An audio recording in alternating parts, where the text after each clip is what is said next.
Sebelum lanjut nonton video ini, jika kalian suka dengan channel Pegawai Jalanan, silahkan kalian support kami dengan cara subscribe dan klik tanda loncengnya. Silahkan gunakan headset Anda untuk mendapatkan kualitas suara yang jernih. Selamat menonton.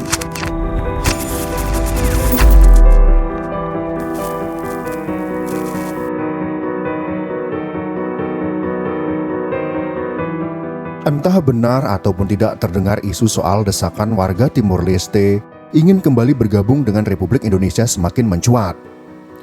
Pasalnya warga Timor Leste diduga tengah dihantam krisis ekonomi akibat pandemi COVID-19. Seperti yang kita ketahui, Timor Leste pernah menjadi bagian dari negara Indonesia. Pada tanggal 30 November tahun 1975, masyarakat Timor Leste menegaskan posisi Tim-Tim sebagai provinsi ke-27 Indonesia. Timor Leste kemudian merdeka pada tahun 1999 dan resmi menjadi negara pada tahun 2002 pada masa pemerintahan Habibie. Sebelum menjadi bagian dari Indonesia dan negara merdeka, Timor Leste atau Timur Timur tidak seperti Indonesia yang dijajah oleh Belanda. Negara yang menjajah Timur Timur adalah Portugal. Pada tahun 1974, revolusi bunga terjadi di Portugal yang menyebabkan destabilitas politik di dalam negeri. Portugal semakin kewalahan menghadapi pemberontakan di negara-negara jajahan di Afrika. Masyarakat Timur Timur memanfaatkan momen tersebut untuk memproklamirkan berdirinya suatu bangsa yang merdeka melalui pembentukan partai politik. Oleh karena itulah, wilayah Timur Timur atau Pulau Timur bagian timur belum menjadi bagian dari negara Indonesia sejak awal. Berbeda dengan Pulau Timur bagian barat yang dikuasai Belanda atau yang nantinya menjadi Provinsi Nusa Tenggara Timur atau NTT. Namun ternyata proses kemerdekaan tidak semudah yang dibayangkan.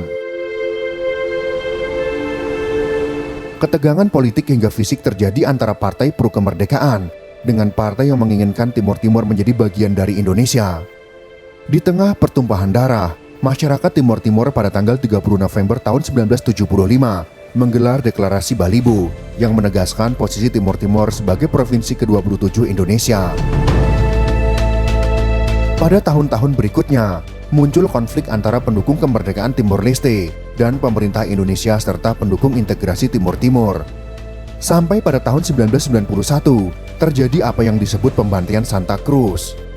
Pembantaian Santa Cruz atau pembantaian Dili adalah peristiwa penembakan kurang lebih 250 pengunjuk rasa pro kemerdekaan Timor Timur di pemakaman Santa Cruz, Dili pada tanggal 12 November tahun 1991 di tengah pendudukan Indonesia di Timor Leste.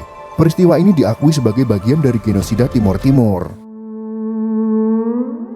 Pada bulan Oktober tahun 1991, sebuah delegasi yang terdiri dari anggota parlemen Portugal dan 12 orang wartawan dijadwalkan akan mengunjungi Timor Timur. Para mahasiswa telah bersiap-siap menyambut kedatangan delegasi ini. Namun rencana ini dibatalkan setelah pemerintah Indonesia mengajukan keberatan atas rencana kehadiran Jill Joliffe sebagai anggota delegasi itu. Joliffe adalah seorang wartawan Australia yang dipandang mendukung gerakan kemerdekaan Fretilin. Kekecewaan ini menyebabkan situasi memanas antara pihak pemerintah Indonesia dan para mahasiswa. Puncaknya pada tanggal 28 Oktober, pecah konfrontasi antara aktivis pro-integrasi dengan kelompok pro-kemerdekaan yang pada saat itu tengah melakukan pertemuan di gereja Motail Dili. Pada akhirnya, Alfonso Henriquez dari kelompok pro-integrasi tewas dalam perkelahian dan seorang aktivis pro-kemerdekaan, yaitu Sebastião Gomes, yang ditembak mati oleh tentara Indonesia. Saat tentara Indonesia berhadapan-hadapan dengan pengunjuk rasa, beberapa demonstran dan seorang mayor Girhan Lantara ditusuk. Stahl mengklaim Lantara menyerang pengunjuk rasa, termasuk seorang anak perempuan yang mengibarkan bendera Timor Leste. Aktivis Fretilin, yaitu Constancio Pinto, mengatakan beberapa orang mengaku dipukuli oleh tentara dan polisi Indonesia. Di dalam tempat pemakaman umum, tentara melepaskan tembakan ke arah ratusan warga sipil tak bersenjata sebagai upaya perlindungan diri. Sedikitnya 250 warga Timor Leste tewas dalam peristiwa ini. Salah satu korban jiwa adalah warga negara Selandia Baru, yaitu Kamal Bamadaj, seorang mahasiswa ilmu politik dan aktivis hak asasi manusia yang kuliah di Australia. Pembantaian ini disaksikan oleh dua jurnalis Amerika Serikat, yaitu Amy Goodman dan Alan Neiron, dan direkam oleh Max Stahl yang diam-diam membuat liputan untuk Yorkshire Television di Britania Raya. Para juru kamera berhasil menyelundupkan pita video tersebut ke Australia. Mereka memberikannya kepada Saskia Kouwenberg, wartawan Belanda, untuk menghindari penangkapan dan penyitaan oleh pihak berwenang Australia. Video ini kemudian ditayangkan dalam dokumenter First Tuesday berjudul In Cold Blood: The Massacre of East Timor di ITV di Britania pada bulan Januari tahun 1992. Rekaman Stahl ditambah kesaksian Nairn, Goodman, dan rekan-rekan sejawatnya memicu respon keras di seluruh dunia. Pemerintah Indonesia mengklaim insiden ini reaksi spontan atas kekerasan oleh pengunjuk rasa atau kesalahpahaman semata. Sejumlah pihak membantahnya dengan dua alasan utama, yaitu tentara Indonesia berkali-kali terbukti melakukan kekerasan massal di berbagai tempat seperti Kuelicai, Lakluta, dan Kraras. Lalu politikus dan perwira Indonesia selalu mengeluarkan pernyataan yang membenarkan tindak kekerasan ABRI. Rekaman pembantaian ini kemudian ditayangkan di seluruh dunia, sehingga membuat pemerintah Indonesia dipermalukan. Pada masa pasca Perang Dingin, di dekade tahun 1990-an, pemerintah Indonesia mulai terus-terusan menjadi bulan-bulanan internasional. Salinan rekaman pembantaian Santa Cruz disebarkan kembali ke Indonesia, agar masyarakatnya bisa melihat sendiri tindakan yang ditutup-tutupi oleh pemerintahnya. Banyak orang Australia yang merasa malu karena dukungan pemerintah mereka terhadap rezim Soeharto yang menindas di Indonesia, dan apa yang mereka lihat sebagai pengkhianatan bagi bangsa Timur Timur yang pernah berjuang bersama pasukan Australia melawan Jepang pada masa Perang Dunia Kedua. Banyak pihak yang menggunakan isu Timor Timor sebagai salah satu sarana memukul dan mempermalukan bangsa Indonesia di percaturan internasional. Presiden ketiga Republik Indonesia diwariskan Timor Timur yang selalu penuh gejolak sejak berintegrasi dengan Indonesia pada tanggal 17 Juli tahun 1976. 7 bulan setelah B.J. Habibie memegang tampuk kekuasaan, atau tepatnya pada tanggal 19 Desember tahun 1998, Perdana Menteri Australia yaitu John Howard mengirim surat kepada Presiden Habibie. Ia mengusulkan untuk meninjau ulang pelaksanaan referendum bagi rakyat Timor Timur. Pada tanggal 30 Agustus tahun 1999, dilaksanakan referendum dengan situasi yang relatif aman dan diikuti hampir seluruh warga Timor Timur. Namun 1 hari setelah referendum dilaksanakan, suasana menjadi tidak menentu. Terjadi kerusuhan di berbagai tempat.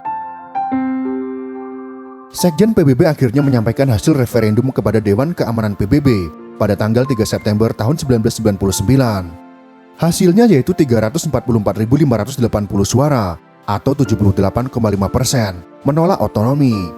94.388 atau 21% suara mendukung otonomi dan 7.985 suara dinyatakan tidak valid.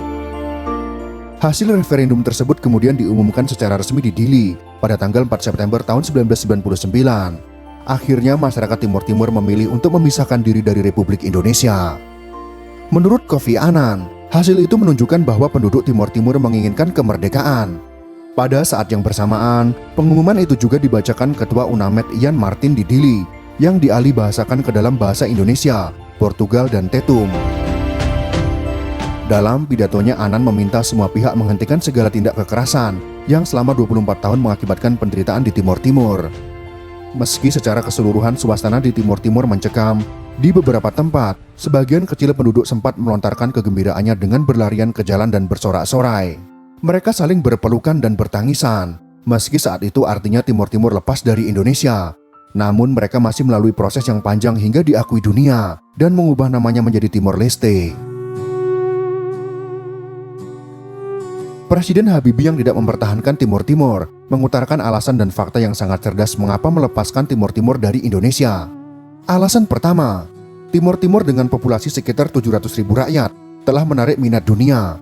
Tapi saya punya 210 juta rakyat. Jika saya biarkan tentara asing mengurus Timor Timur, secara implisit saya berarti mengakui bahwa TNI tak bisa menjalankan tugasnya dan ini bisa berakibat buruk bagi stabilitas negara. Dan saya tak mau ambil resiko ini. Masalah Timor Timur sudah harus diselesaikan sebelum Presiden keempat RI dipilih, sehingga yang bersangkutan dapat mencurahkan perhatian kepada penyelesaian masalah nasional dan reformasi yang sedang kita hadapi. Alasan yang kedua, saya menganggap Australia sejak lama telah menjadi sahabat Indonesia sejak proklamasi kemerdekaan 1945. Saya yakin pula saya biarkan tentara Australia masuk ke Indonesia, saya tidak hanya akan menghina dan mempermalukan TNI, tapi juga bila Australia masuk, apapun keputusannya nanti, yang kalah akan menyalahkan Australia. Itulah alasan cerdas Habibie sehingga ia mendapat respon yang baik dari belahan dunia, karena tidak mengandalkan kekerasan dan menumpahkan darah ketika melepaskan Timor Leste dari Indonesia. Bahkan jika dilihat dari segi ekonomi, saat ini Indonesia mendapatkan hal yang baik dari Timor Timur. Kini Timor Leste butuh pembangunan di infrastruktur. Alhasil tender pembangunan di sana dimenangkan BUMN Indonesia. Dengan hal ini Indonesia diuntungkan, karena sebagai negara merdeka, mereka tidak memakan dana dari Indonesia. Bahkan mereka mengeluarkan dana untuk keuntungan di pihak BUMN. Dan apapun yang dikirim ke Timor Leste sekarang menjadi ekspor dan mendapatkan keuntungan devisa bagi negara. Saat ini Timor Leste yang diperkirakan berpenduduk 1,4 juta jiwa dianggap sebagai negara termiskin di kawasan Asia Tenggara. Negara kecil ini dinilai belum mampu mencapai kesejahteraan meski telah lama merdeka dan memiliki ladang minyak yang berlimpah. Berdasarkan laporan Index of Economic Freedom tahun 2021 yang dirilis oleh The Heritage Foundation, Timor Leste memiliki skor terendah di antara negara Asia Tenggara lainnya, yaitu 44,7 poin. Sedangkan Indonesia memiliki skor indeks kebebasan ekonomi sebesar 66,9 poin. Nilai itu menempatkan Indonesia berada di posisi keempat di Asia Tenggara. Itulah sekelumit kisah tentang konflik di Timor Timur atau Timor Leste dan alasan cerdas Presiden B.J. Habibie melepaskan Timor Leste. Jika kalian suka dengan video ini, silakan berikan jempol ke atas. Dan jika kalian menganggap video ini bermanfaat, maka bagikanlah untuk teman-teman Anda yang lain. Terima kasih sudah menonton.